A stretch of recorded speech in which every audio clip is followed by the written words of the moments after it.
commence tranquillement à avoir des données américaines qui peuvent démontrer certains impacts là, de la guerre commerciale dans leur région domestique. Puis c'est ce qu'on va regarder dans les prochaines minutes. Donc, le premier tableau qu'on a ici, c'est un sentiment. Donc, c'est les perspectives manufacturières. Donc, évidemment, si on regarde différents sondages qui sont pris par diverses, entre autres Réserve fédérale ou Centre de données statistiques américaines, puis on voit vraiment qu'à travers différentes régions aux États-Unis, évidemment, eh bien, le secteur manufacturier en prend un coup, surtout avec l'incertitude dans ce secteur-là d'activité.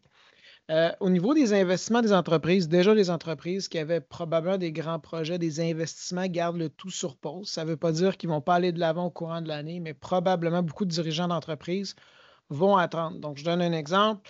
Vous possédez un terrain, vous êtes une société agroalimentaire, vous voulez bâtir une nouvelle usine, bien peut-être avec des coûts qui seraient à la hausse dans votre projet de construction qui sont difficiles à prédire. Donc, dans vos prévisionnels, il y a peut-être des choses avec lesquelles vous n'êtes pas à l'aise. Ce n'est pas nécessairement urgent. Et au niveau des grandes sociétés, principalement, je pense qu'on voit une certaine pause de ce côté-là.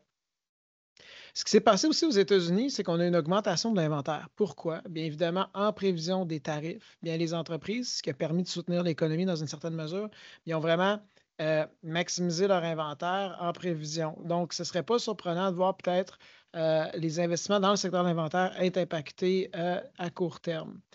La Chine aussi subit ces conséquences. On voit déjà ses exportations vers les États-Unis en fort recul par rapport à ce qui était il y a quelques mois. Et où ça nous amène, puis là, on débute une saison de résultats au niveau des sociétés inscrites en bourse, bien, on revise les bénéfices. Donc, justement, les sociétés planifient une revision de leurs bénéfices pour gérer les attentes. Et comme on a vécu en 2022, probablement c'est une indication, parce qu'à ce moment-là, en 2022, on avait une hausse de taux d'intérêt très élevée. On s'attendait à avoir un repli, justement, des investissements des entreprises, un repli de la consommation. Donc, comment on gère nos bénéfices? Bien, bénéfices, on parle de revenus qui auraient un impact, mais on gère nos dépenses. Et c'est pour ça que les anticipations de chômage sont de plus en plus élevées parce que les dirigeants d'entreprise, on s'attend, qui effectuent des coupures pour protéger leurs bénéfices. Et ça amène un pessimisme qui est très élevé. On recule jusqu'aux années 80.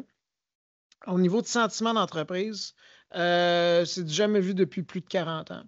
Donc, ce qu'on peut observer actuellement, qu'est-ce qu'on peut apprendre par rapport à ces données-là? C'est qu'actuellement, dans le marché, il y a un pessimisme. C'est déjà reflété en partie dans le marché boursier. N'oubliez pas que le marché aussi, c'est un système qui anticipe. Donc, si effectivement, on s'apprête à observer des données négatives, ça peut amener un repli, évidemment, du marché. Mais si on sent qu'il va y avoir un retour de la situation, ou finalement des bonnes nouvelles au niveau d'entente commerciale, puis la guerre commerciale sera moins tendue que certains l'anticipent, bien, le rebond peut être rapide. Donc, ce que je suis en train de dire, c'est que tous les scénarios sont encore là. Donc, depuis le début de l'année, ce que je disais, c'est qu'il faut rester lucide. Je crois qu'encore aujourd'hui, la prudence demeure. Donc, ce qu'on doit avoir un revenu fixe, on doit avoir un coussin qui est quand même très établi. Par contre, on peut être opportuniste parce qu'il y a eu un repli qui était assez sévère il y a quelques semaines, puis on en a mentionné, il faut en profiter. Mais il faut être quand même réaliste, non plus de ne pas y aller trop de manière agressive parce qu'on devrait peut-être s'attendre à une séquence de données économiques qui commence à refléter justement ces tensions-là géopolitiques. Donc, c'est certain que les prochaines semaines vont être très intéressantes, puis on va être là pour vous en parler. À la semaine prochaine.